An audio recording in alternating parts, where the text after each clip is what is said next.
The first time I realized my driveway had turned into a hostage zone, it was 6 in the morning, and the first thing I saw through the curtains was a shiny silver SUV parked diagonally across my concrete, blocking my garage like it had paid rent. My coffee hadn't even brewed yet, and there it was, a foreign beast squatting right in front of my door like it belonged to me. I blinked twice, thinking maybe I was dreaming, but the vanity plate read KRN4LFE, and that was when I knew I wasn't hallucinating. I hadn't yet learned that this was just the beginning of the week from hell, the kind that starts with an oops, just one night, and ends with a police report, an HOA complaint, and a story that still makes my neighbors laugh whenever they see my new metal gate. It all started the evening before when Karen, my next-door neighbor, knocked on my door wearing her oversized sunglasses even though it was nearly dusk. She gave me that overly friendly smile, the kind people use before asking for something you're going to regret. She said her driveway was blocked because her landscapers were redoing her flower beds and she just needed to park for one night, until the mulch dried. I told her I had an early shift the next morning and needed to leave by 6, so she'd have to move it before then. She nodded eagerly, promised she'd be up by 5, and even gave me that fake little hand-on heart gesture, the universal sign of trust me, I'm lying. Against my better judgment, I agreed. I'd always tried to be civil, even when Karen's quick favors usually turned into full-blown annoyances. Like the time she borrowed my pressure washer for just an hour and returned it 3 weeks later covered in paint splatter. Or when she asked if she could just store her patio chairs in my garage over the winter and then forgot about them until July. But this seemed harmless enough. One night, one car. What could go wrong? The next morning, I woke up to my alarm, grabbed my coffee, and opened the garage door to find that SUV still sitting there like a smug middle finger to my plans. I knocked on her door. No answer. I called her phone, and she sent me a text that read, "Running late, LOL, be out soon." 45 minutes later, nothing. I was pacing on my porch, coffee in one hand, keys in the other, trying to calm myself while she strolled out in a robe, hair wrapped in a towel, holding a smoothie like she didn't have a care in the world. She waved like we were in a sitcom. "Morning. I'll just be a sec," she chirped. 10 minutes later she disappeared inside again. I realized she wasn't moving that car. When she finally came back out, she smiled and said, "You're not going anywhere important, are you?" That was when I knew this wasn't an accident. It was entitlement dressed up as innocence. I clenched my jaw, asked her to move it immediately, and she said the classic words that would haunt me for the rest of the week. "Relax, it's just one night." I ended up Ubering to work, fuming the entire ride. By the time I got back, her car was still there, and my driveway had become her personal parking space. Over the next day or two, she started acting like it was normal. Every time I confronted her, she'd have a new excuse. First, she said her husband was using their driveway to store new potted plants. Then she claimed her friend would be picking up the car soon. The friend never came. On the third day, I caught her telling another neighbor that I didn't mind her parking there because I barely used my driveway anyway. That was when my patience finally snapped. But before I snapped completely, I tried the logical route. I called the local parking enforcement line, but because it was private property, they said it was a civil matter. I called the HOA, but they told me they'd send a notice in the next scheduled meeting, which was 2 weeks away. 2 weeks. So, essentially, I was stuck with a luxury SUV rotting in front of my garage while its owner pranced around pretending it was invisible. That night, I stared at it through my window while eating leftover pizza and thought about all the ridiculous stories I'd seen online about entitled people getting karma. I never thought I'd live one. But as I sipped my soda and saw her taillights reflect off my fence, something clicked. If she thought my driveway was hers for one night, maybe I could make sure her car stayed exactly where she wanted it, for a little longer than she expected. The next morning, I tried one last friendly approach. I told her directly that she needed to move the car by evening or I'd have to make arrangements. She rolled her eyes and muttered something about people being so uptight. That's when I smiled, nodded, and decided I'd had enough. I didn't tell her what those arrangements were going to be, but by then I already had an idea forming in my head that made me grin like a villain in slow motion. By the end of the day, I had my old metal fence panels from a backyard renovation project, a few concrete blocks, and a couple of heavy-duty padlocks I'd been saving for future projects. I was done waiting for her to respect boundaries. I was going to draw them myself, in steel and stubbornness. When she came home that evening, she parked again, of course, completely ignoring me. But this time, I let her. I even smiled and waved as she stepped inside, looking proud of herself. As soon as her lights went out, I got to work. The sound of metal scraping against concrete and the clink of padlocks felt almost musical. I worked quietly, fueled by equal parts caffeine and righteous fury. By the time the clock struck midnight, her shiny SUV was officially trapped inside my driveway, behind a temporary fence so solid even a tow truck would have trouble getting through. The next morning, I woke up early just to enjoy the sunrise glinting off her trapped vehicle. It looked poetic, like justice shining in chrome. I was sipping my coffee when I heard her scream from outside. The way she yelled my name was half rage, half disbelief. I stepped outside in my slippers, feigning confusion, and said, "Oh, Karen, I thought you weren't in a hurry to move it. You said it's just one night, right?" Her face turned a shade of red that could melt metal. That was the moment I knew this was no longer just about a driveway. This was about principle, respect, and a week-long lesson she would never forget. The look on her face told me she was about to make things worse for herself, and that's exactly what made me smile as I took another slow sip of coffee and said, "Don't worry, Karen. Take your time."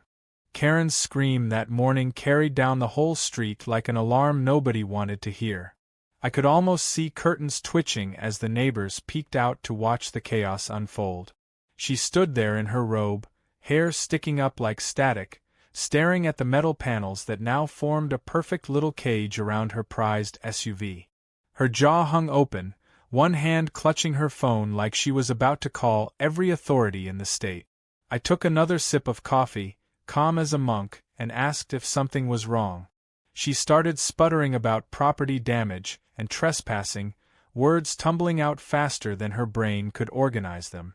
I waited until she ran out of steam, then said quietly that the fence was on my property line and that I had simply secured the area for safety reasons. The look on her face was pure fury mixed with disbelief. She pointed at the padlock, demanding I remove it immediately. I told her I'd be happy to, just as soon as she agreed to move her car permanently afterward. She hesitated, eyes darting to the lock, realizing that for the first time since she'd parked there, the control had shifted entirely to me. She stormed off to her house, yelling that she was calling the police. I shrugged and went back inside to finish my breakfast. 15 minutes later, a patrol car pulled up. The officer stepped out, one of the local guys I'd seen around before, and after a short chat with Karen, he walked over to me with that weary look of someone who's about to deal with a nonsense complaint. He asked me what happened, and I explained everything. Private property, repeated requests to move the vehicle, refusal to comply, and my perfectly legal temporary fencing that didn't damage her car in any way. Karen interrupted every few seconds, claiming I had trapped her innocent vehicle like a hostage. The officer finally told her to stop talking so he could think. After checking the property line markers and listening to both sides, he sighed, clearly wishing he'd stayed in the patrol car. He said that since it was private property, there wasn't much he could do. "Technically," he said, "ma'am, your car is trespassing. He's within his rights to restrict access on his own land." Karen's jaw dropped. She demanded he order me to unlock it, but he just told her she should move the car next time and left with a tired wave. The moment the police car drove away, she turned to me with a smile so forced it could have cracked her teeth. "You think you're clever," she hissed. "You won't get away with this." I told her I wasn't trying to get away with anything, I was just following her advice. "It's just one night," I reminded her, repeating her own words slowly until her expression changed. She spun around and stormed back inside. I could hear her voice through the open windows as she called someone, probably her husband or one of her friends, ranting about the lunatic next door. I let her vent. I knew this wasn't over. That afternoon, she returned with a clipboard in hand and a woman wearing an HOA badge on her polo shirt. Great. Reinforcements. The HOA lady, Linda, tried to act neutral at first, asking if we could work this out peacefully. I explained that Karen had illegally parked on my property and refused to move her car for several days. Karen interrupted again, claiming I'd blocked her in as revenge. Linda frowned at me like she was scolding a teenager and said maybe I should be the bigger person. I laughed, which didn't help. I asked if the HOA rules mentioned anything about neighbors being required to provide parking for others. She flipped through her binder and, predictably, didn't find anything. I could see the moment she realized she had no real authority here. I leaned against the fence and said I'd be glad to remove it once Karen agreed not to park there again. Karen folded her arms, glaring at both of us. Linda eventually muttered something about needing to review the documents and retreated back to her car. Karen called after her, demanding fines or penalties, but Linda just waved awkwardly and drove away. By the end of the day, Karen was pacing her driveway, muttering under her breath like a cartoon villain. Her husband came home later, a mild-looking man with a permanent expression of regret. He walked over to me sheepishly and said, "Look, she's really upset. Can you just let us move the car?" I told him I'd be happy to, as soon as I got a written note from Karen admitting she parked there without permission and promising not to do it again. His face tightened like he knew there was no chance of that happening. He sighed and said, "I'll try to talk to her." When he went inside, I heard muffled shouting and a loud door slam. A few minutes later, he came back out and said, "Yeah, she said absolutely not." I thanked him anyway and told him I'd check back in a few days. Over the next 2 days, the situation became neighborhood entertainment. People walking their dogs slowed down to look. One of the kids on the street drew a chalk outline around the fence and labeled it Karen's Zoo Exhibit. Every time she came outside, someone seemed to be watching, pretending not to. The trapped SUV became a landmark. Even the mailman started taking the long way around just to see if it was still there. Karen hated it. She started parking her husband's car halfway up their lawn to keep people from blocking her view of the trapped one. It was petty and ridiculous, and I couldn't have been happier. Still, I wasn't completely cruel. I gave her a chance every morning. I'd call over, asking if she was ready to talk about moving the car, and every morning she'd either ignore me or yell that I was a bully. On the third morning, she tried to cut the padlock. I heard the metallic clang from my kitchen and ran outside just in time to see her struggling with bolt cutters. The lock didn't budge, and when she saw me she tried to pretend she was checking the fence's stability. I asked if she needed help, and she stomped off, tossing the cutters into her flower bed. That was the moment I realized she wasn't going to give in easily. She needed to lose control publicly for it to sink in. That opportunity came the next day when a delivery van arrived at her house. The driver couldn't reach her driveway because of the blocked space and had to leave several heavy boxes at the curb. He called to her through the window, and she yelled back that he could just bring them up the walk. He shrugged and left them there. I sat on my porch watching her struggle to carry the boxes one by one, glaring at the fence the whole time. The symbolism was perfect. Her car trapped, her convenience gone, and the whole neighborhood quietly enjoying the spectacle. Later that evening, as I was watering my plants, she came over pretending to be calm. She asked if we could compromise. I asked what that meant. She said if I opened the fence, she'd move the car when she had time. I laughed. I told her time had expired about 4 days ago. She crossed her arms and said I was acting like a dictator. I told her I preferred the term landlord of my own driveway. Her nostrils flared like a bull ready to charge. She shouted something about calling her cousin, who was a lawyer, then stomped back inside. I didn't doubt she'd try. Sure enough, the next afternoon I got a knock at my door from a guy in a cheap suit holding a briefcase. He introduced himself as her cousin Jerry and said he wanted to mediate. I invited him in, offered coffee, and calmly explained everything. When he saw my property documents and the fact that the car was parked entirely on my side, his expression changed from confident to embarrassed. "Yeah," he admitted, "she's not gonna like what I tell her." I walked him out, and as he left, I heard her yelling from her porch asking what he was doing. He didn't answer. By sunset, Karen was pacing again, furious but powerless. I knew the tide was turning. The neighborhood that once rolled their eyes at her now laughed behind her back.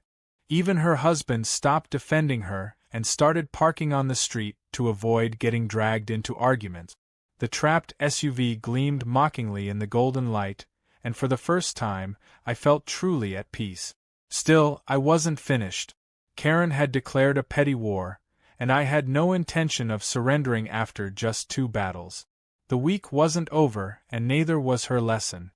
By the time the 3rd day began, the situation had evolved from petty neighborhood drama into a full-blown psychological chess game. I woke up before sunrise again, half out of habit and half because I couldn't wait to see what new nonsense Karen would come up with. The first light revealed her standing in her driveway, robe swapped for a tracksuit, arms crossed, glaring at my handiwork like it had personally insulted her ancestors. She was on the phone, pacing and gesturing wildly, and from the way her voice carried I could tell she was still trying to convince someone to make me take the fence down. Probably another official who would soon learn that someone parked on my neighbor's driveway wasn't exactly a police emergency.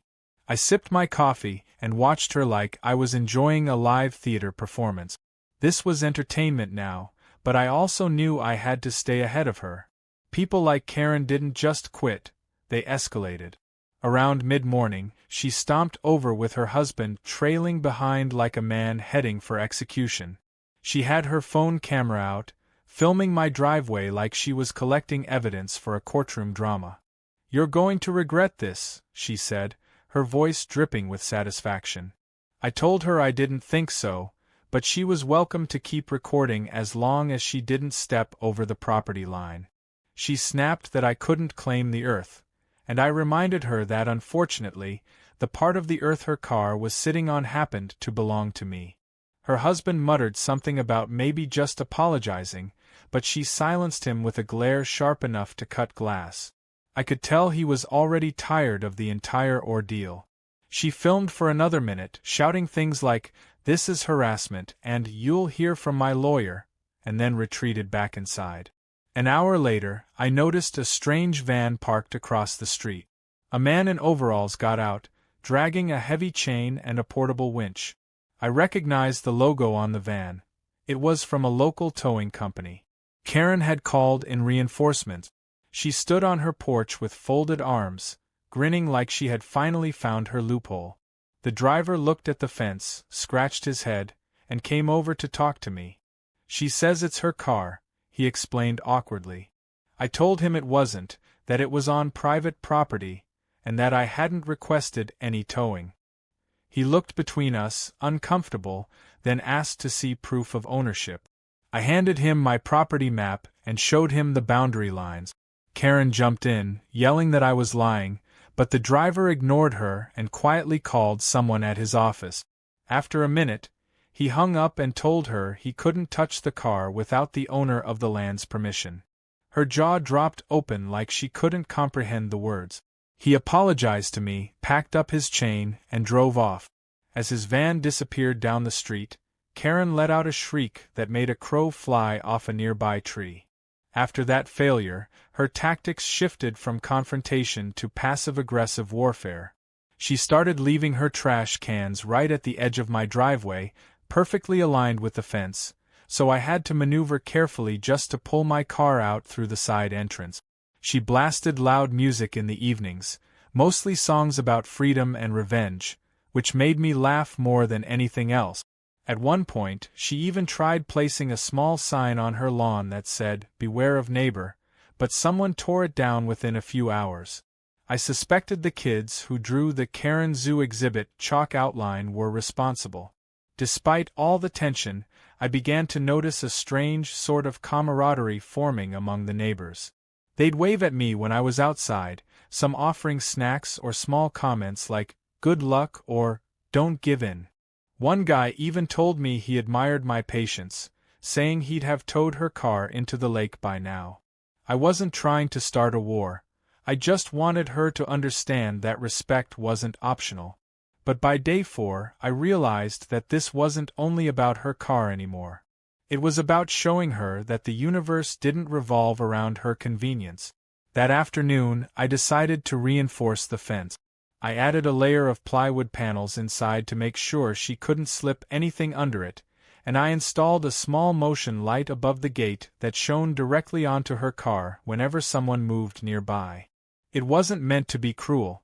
It was just a reminder that her car was under my watch now. When night came, the beam illuminated her shiny SUV like a stage prop in a spotlight. She came out to yell at me for invading her privacy, to which I calmly responded that the light was for security and that she was welcome to move her car if she didn't like it.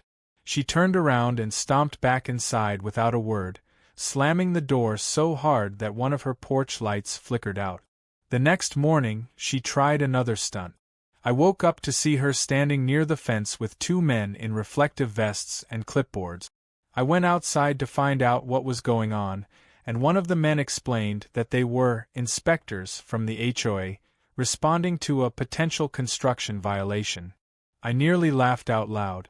Karen had apparently filed a complaint claiming I had built an illegal structure.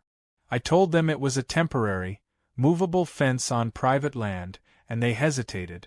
After checking their documents, they admitted they couldn't enforce anything without proof of a violation. They left after taking a few pictures, clearly embarrassed, and Karen yelled after them that they were useless, the sound of her own words echoing in. By the time the 4th day rolled around, the entire neighborhood had accepted the fence and Karen's trapped SUV as part of the local scenery. It was like a new landmark, something people pointed out when giving directions.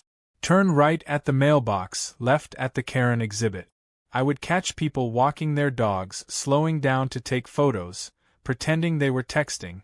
It should have embarrassed her into giving up, but Karen was made of pure denial. If she couldn't win with logic, she would try with chaos.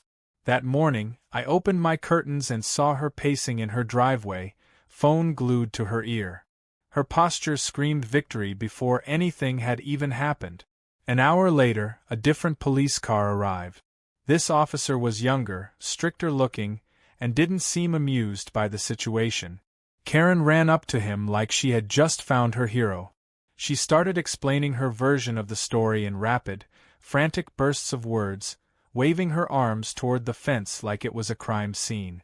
The officer listened, nodded, and then walked over to talk to me. I invited him to step inside the yard to see everything for himself. I showed him the property lines, the legal papers, and even played the voice messages where Karen had promised to move the car tomorrow. He looked at the evidence carefully and sighed. When he turned to her, his expression said it all. "Ma'am, this is private property," he told her. "If your vehicle is on it without permission, it's trespassing. He has the right to secure it." Karen looked like she had just swallowed a lemon. She yelled that this was insanity, and that I was abusing my rights. The officer calmly said she should move the vehicle as soon as it was possible to do so, and that no law was being broken on my part. When he left, she stood there speechless, fists clenched, watching him drive away like he had betrayed her. That afternoon, she decided to take matters into her own hands. I was in my garage working when I heard the sound of metal hitting metal. I ran outside to find Karen holding a hammer, pounding at the lock like she was trying to slay a dragon. Her husband stood nearby, pleading with her to stop, telling her she would only make things worse. The padlock held firm. I yelled for her to quit damaging my property, and she screamed back that she was reclaiming what's hers. The noise drew a crowd. Within minutes, a few neighbors gathered on the sidewalk, whispering and shaking their head. Someone even started filming. Karen realized she was being watched, dropped the hammer, and stormed off into her house. Her husband apologized again, and said he'd replace any damage she caused. I told him not to worry, but he looked genuinely ashamed, like he couldn't believe he was living through this circus. That night, things got quiet, too quiet. Around midnight, my motion light clicked on. I peeked through the blinds and saw two silhouettes creeping near the fence. It was Karen and her husband, both dressed in black like amateur burglars. She whispered something, and he reluctantly lifted a shovel, trying to dig near the corner post. I stepped outside silently and waited until they noticed me. When I cleared my throat, her husband jumped so hard he dropped the shovel. Karen froze mid-motion, caught in the act. I asked if they were gardening at midnight. She stammered that they were checking the foundation stability. I smiled and said I'd be happy to help by calling the police to check it too. They left immediately, muttering under their breath. The next morning, the small hole they'd started digging had been filled back up with dirt. I almost admired their determination. The following day, the HOA lady, Linda, returned, probably dragged back by Karen's relentless complaints. She tried to appear neutral again but looked exhausted. I could tell Karen had been calling her non-stop. Linda said she'd received multiple reports and wanted to confirm I wasn't breaking any community regulations. I said I wasn't, and that Karen's car had been illegally parked on my land for days. When I showed her the proof again, Linda sighed and admitted there was nothing the HOA could do. She turned to Karen and said that technically, by their own parking policies, Karen could be fined for unauthorized parking on another resident's property. That shut her up for the first time in days. Her mouth opened but no sound came out. Linda apologized to me for the trouble and left quickly. By the end of the week, Karen was unraveling. Her perfect suburban composure was gone. Her hair looked unbrushed, and she started shouting whenever anyone walked past her yard. People began avoiding her entirely. Even her husband stopped trying to fix things and just went along with whatever she said. It was clear he had surrendered. The funny part was, I hadn't even done anything new. I just maintained the fence, checked the locks, and kept minding my business. But that quiet confidence infuriated her. She wanted a fight, and my calm refusal to give her one drove her insane. Then came her most dramatic stunt yet. On Saturday afternoon, she decided to hold a community gathering in her front yard, which was just a thinly disguised excuse to vent about me. She set up a folding table with lemonade and cookies, and stood there calling out to anyone who passed by. "We have a situation in our neighborhood," she began dramatically. "A man has imprisoned my vehicle." Most people ignored her, though a few curious souls lingered to listen. I stayed inside, watching through the window.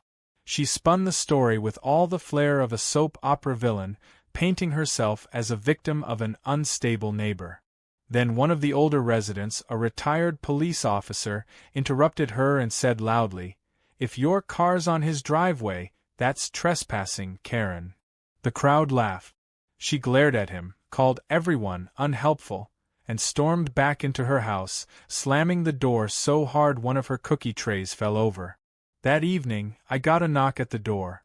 It was her husband again, holding an envelope. He said Karen had written a formal complaint she planned to send to the city, and that he was required to deliver it for the record. I took the envelope, thanked him, and told him to have a peaceful night. When I opened it later, I couldn't help laughing. The letter was handwritten in all caps, filled with melodramatic phrases like, "He has imprisoned my automobile, and this is against all human decency." I took a photo of it for future amusement and then tossed it into a drawer. That night was the first time I truly felt victorious. The entire situation had turned around. Every attempt she made to regain control only dug her deeper into embarrassment. Even the children on the block had turned her into a punchline. They called her driveway Karen's pit of doom, and her car the prisoner. She tried yelling at them to stop one afternoon, but the moment she turned her back, they burst out laughing again.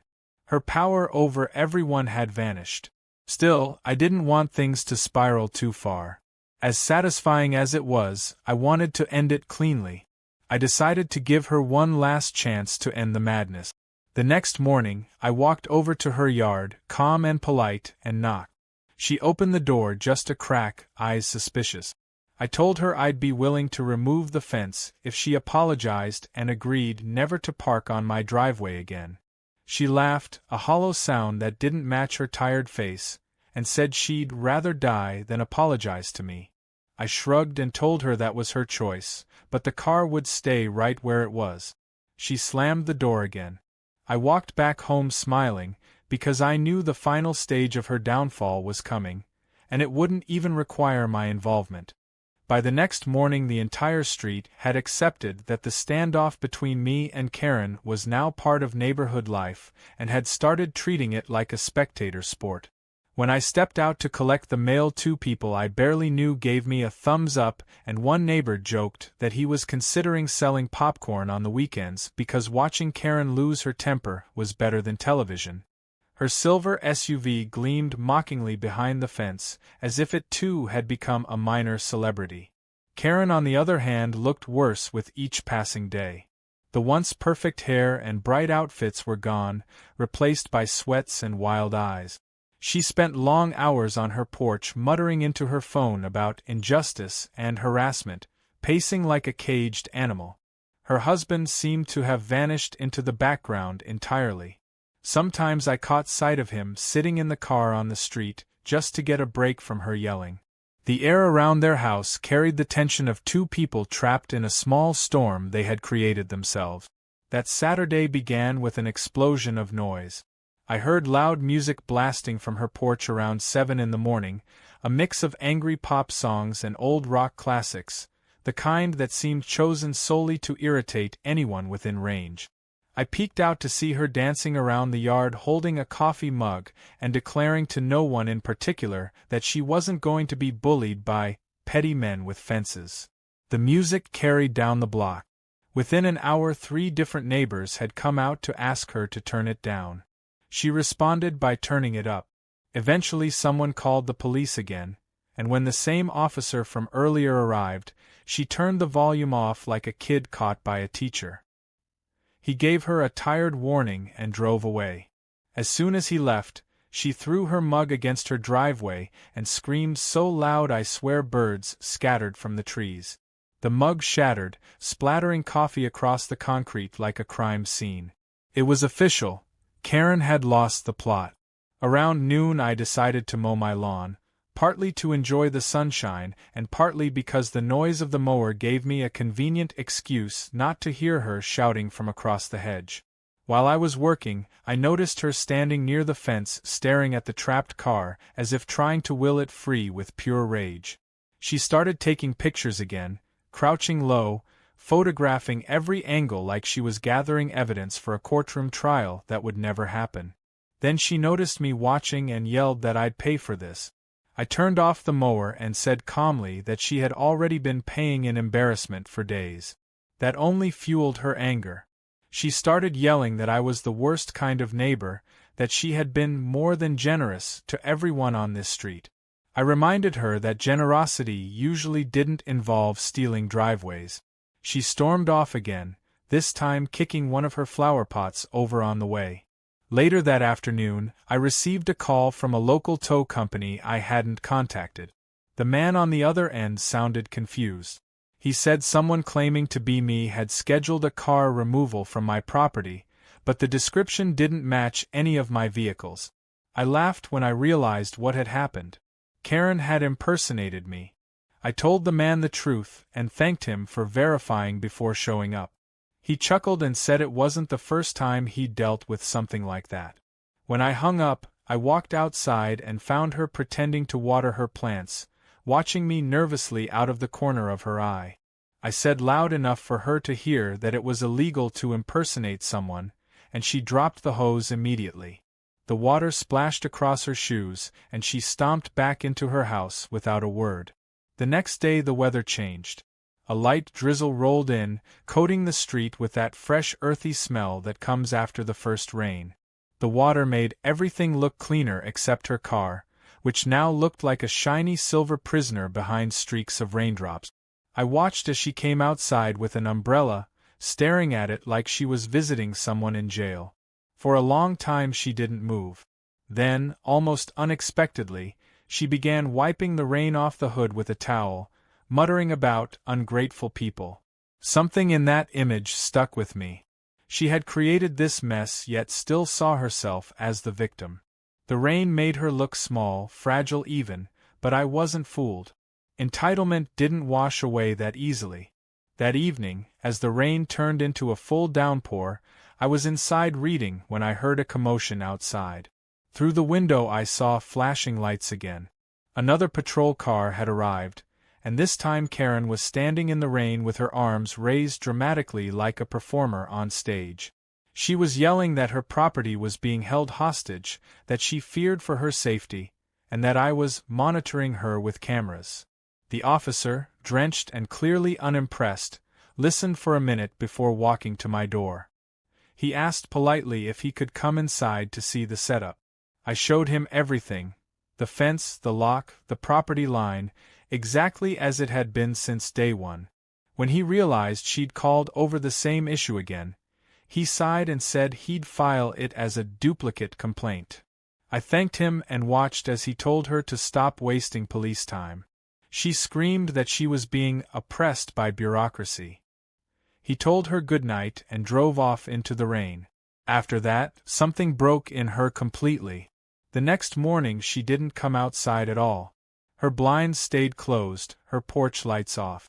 It was almost eerie. For the first time in days the street was quiet. People walked their dogs past her house without slowing down. I sat on my porch feeling oddly empty. The adrenaline of conflict had faded, leaving a strange calm in its place. I wondered if she had finally decided to admit defeat. That hope lasted until the evening when I heard the unmistakable sound of an engine revving. I looked out to see Karen behind the wheel of her husband's car, glaring straight ahead at the fence. My stomach sank. She wasn't really about to try that, was she? Before I could move, she slammed her foot on the accelerator. The tires screeched, mud flying, but the car only lurched forward a few feet before stopping with a sickening thud against the metal barrier. The impact wasn't huge, but it was enough to dent her bumper and rattle the fence. She sat there gripping the steering wheel, her expression frozen somewhere between disbelief and humiliation. I walked out into the street and stood there silently. She slowly reversed, the car sputtering, and then parked it back in her driveway. She got out, didn't look at me, and walked inside. That was the moment everyone watching from their windows realized she'd officially lost the war. That night the neighborhood group chat, which I hadn't even known existed, lit up. Someone sent a picture of the dented fence with the caption, "Driveway Wars, the final season." Others replied with laughing emojis. It wasn't kind, but it was honest. Everyone had suffered through her noise and tantrums for years, and now they were watching karma play out in real time. I didn't participate, but I couldn't help feeling a tiny bit of satisfaction reading those messages. The next morning was peaceful again. The sun was out, birds were back, and for the first time in a week, Karen's porch was quiet. I went outside to check the fence and saw her husband sitting on the steps with a cup of coffee. He looked tired but calmer. He stood up when he saw me and said softly that he thought it was over now. He told me she'd realized there was no winning this and that she'd been crying most of the night. I didn't feel joy hearing that, just relief. He asked if I'd be willing to unlock the fence the next day so they could finally move the car. I said I would, but only if Karen herself asked politely. He nodded and said he'd talk to her. When he walked back inside, I felt the last of the tension fade away. That evening, as the sun set over the wet street, I sat on my porch again, watching the orange light glint off the car's windshield. For the first time since this started, it felt like peace was possible. I thought about how one small act of entitlement had spiraled into a week-long saga that consumed an entire neighborhood. It was almost funny, almost tragic. I decided that when she finally apologized, I would unlock the fence and end it gracefully. The car wasn't the real victory anyway. The real victory was in watching her learn that actions have consequences, and no amount of shouting could erase that. Still, something inside me whispered that Karen wouldn't let it end quietly. And deep down, I knew that the story wasn't quite finished yet, because people like Karen never go down without one last dramatic scene. The final morning of that strange week arrived with an uneasy calm that almost felt like the pause before a storm. The neighborhood was quieter than usual, and even the birds seemed to sing softer, as if the whole block was waiting to see how the last chapter of this ridiculous saga would end. I walked out to my porch, coffee in hand, and noticed the empty street glistening from the dew.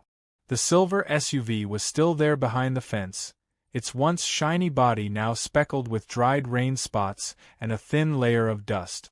It looked less like a car now and more like a monument to pride and stubbornness.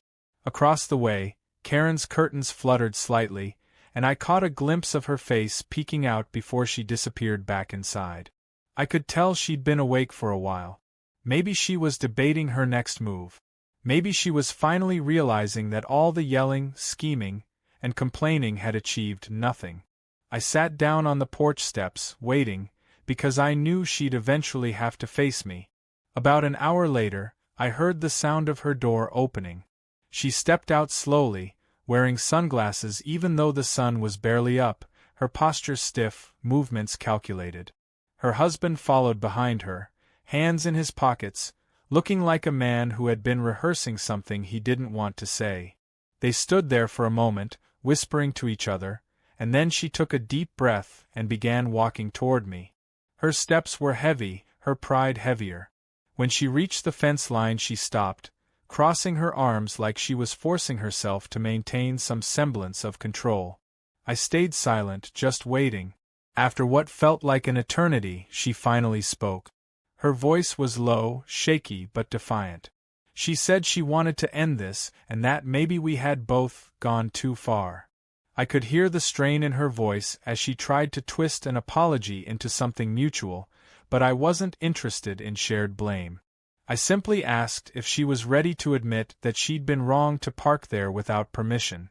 She hesitated, her jaw tightening, then finally muttered something that almost sounded like an apology. It wasn't heartfelt, but it was enough.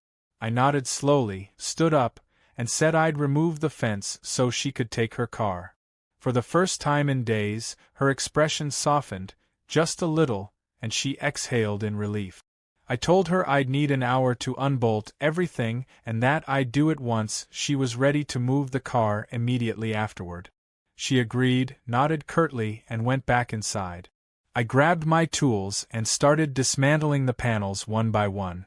Each metallic clink echoed through the still morning air, drawing the attention of a few curious neighbors who peeked through their blinds. It felt almost ceremonial, like I was taking down the walls of a tiny battlefield.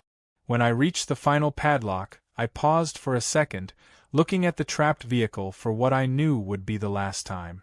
Then I turned the key, heard the satisfying click, and swung the gate open. The driveway was free again, and for a moment the silence that followed felt enormous.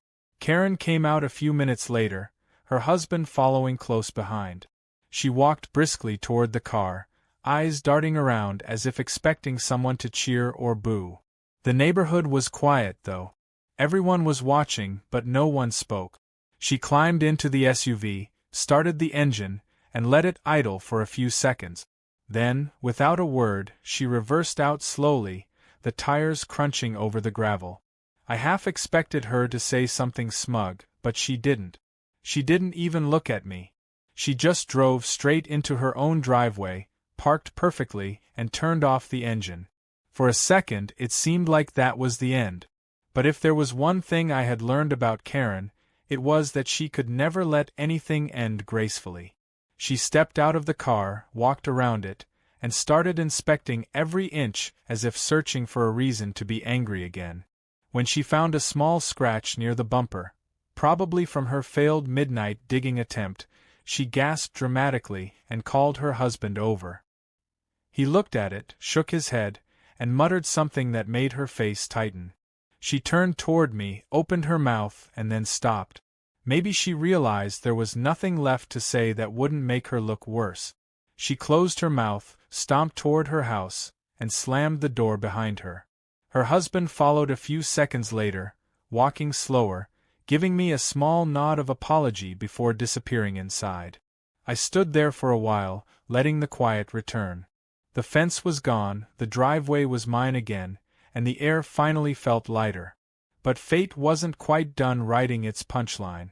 That afternoon, while I was cleaning up the tools and sweeping the gravel, a tow truck pulled up in front of Karen's house. The driver got out holding a clipboard and started walking toward her driveway. A moment later, Karen came running out, waving her arms and shouting something about a mistake. The driver pointed to some papers, and I heard him say something about HOA ordered removal. I almost dropped my broom. Apparently, the fines and notices she had ignored all week had triggered an automatic enforcement action. Her husband tried to reason with the driver, but it was too late. The truck hooked up the SUV, lifted it effortlessly, and started hauling it away.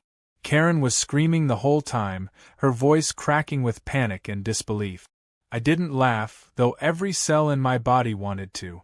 I just watched quietly as her shiny monument of pride was carried off down the street, taillights flickering like a final insult from karma itself.